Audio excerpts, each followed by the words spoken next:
Hello, I'm Keith. And I'm Vicky, and welcome to the third video in our series about the IELTS speaking test.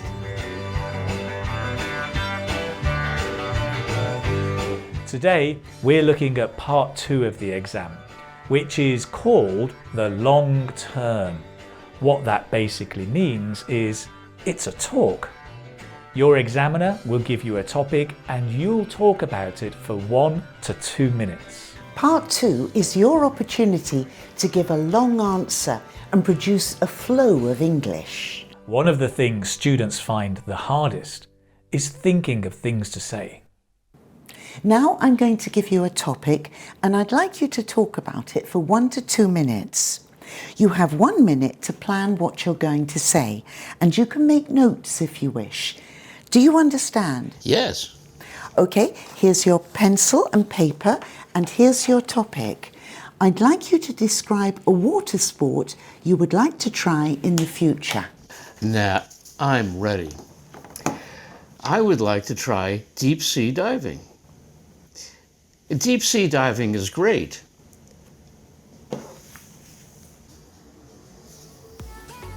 Jay made a mistake here.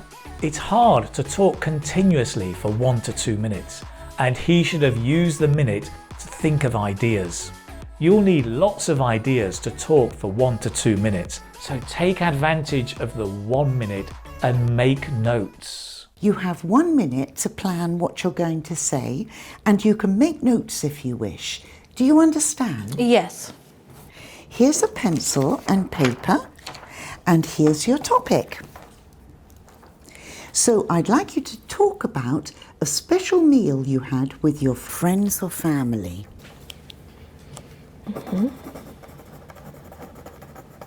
Some students worry that anything they write will be marked and graded, but that doesn't happen. This is the speaking test, not the writing test. So only the things you say matter.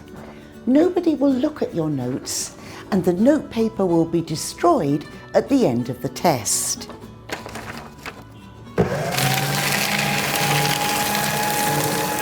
The examiner will give you a cue card like this that has your instructions and bullet points with ideas for you to talk about.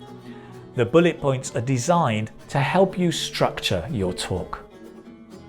You don't have to use the bullet points and you can make up your own ideas if you want, but they're usually very helpful. Here's another example. I sometimes prepare sample answers to these questions to show my students, and I often find my answers follow the bullet points on the cue card. They provide a natural structure. You'll be able to keep the cue card with you to refer to throughout your talk. Okay, remember you have 1 to 2 minutes for this, so don't worry if I stop you. I'll tell you when the time is up. Could you start speaking now, please? Okay. I went to a Greek restaurant for dinner with some school friends about a month ago to celebrate the end of our exams. There were 5 of us and we're all studying animal sciences. It's hard to know how much you can say in a minute or 2, so it's really important to prepare this part of the exam ahead of time. You need to get a feel for how much to say so you can keep going for 2 minutes.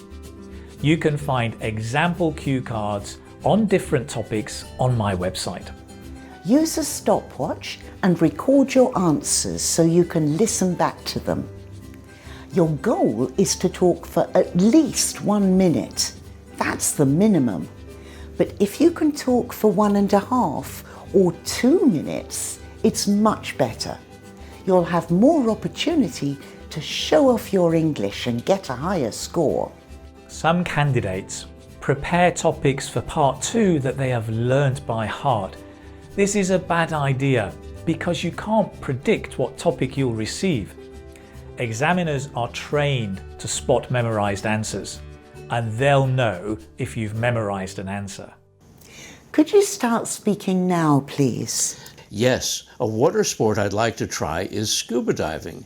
There was a famous movie called Thunderball where James Bond went scuba diving. The movie was made in 1965 and it starred Sean Connery. In the movie, James Bond had to recover 2 atomic bombs that were stolen by a secret organization called Scepter. It was very successful. The movie earned more than $140 million worldwide. In the movie, James Bond... The topic on Jay's cue card is a water sport he'd like to try. But he's talking about a movie. The examiner will consider this off-topic and will have to ignore the language he's used. This will seriously affect Jay's score. It's good to memorize words and phrases, but memorizing whole sentences is probably not good, and certainly not a whole talk. I'm sure we'll be friends for many years to come because we have so much in common. The time flew by and we suddenly realized it was midnight and my friends had to get up early. Thank you. Can I have your question card and your paper and pencil, please? Thank you. Don't worry if the examiner interrupts you. They'll interrupt you after you have spoken for 2 minutes, so that's a good thing. One last tip. Sometimes when you're giving your talk, you might be able to express a regret.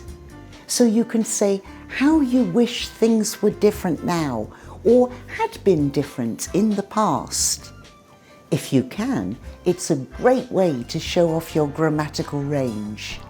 Let's see some examples. I wish I could swim. If I knew how to swim, I could enjoy water sports. If we'd known the restaurant was noisy, we'd have gone somewhere else. Do you see what they did there? They used complex conditional sentences to express regret. You can't always do this because it's not possible with all topics. But sometimes you can, and using complex structures can show off your grammatical range. So now you know how part 2 of the speaking exam works. Make sure you've subscribed to both our channels so you don't miss our videos on part 3. And if you've found this lesson useful, give it a thumbs up and share it with your friends. Bye for now.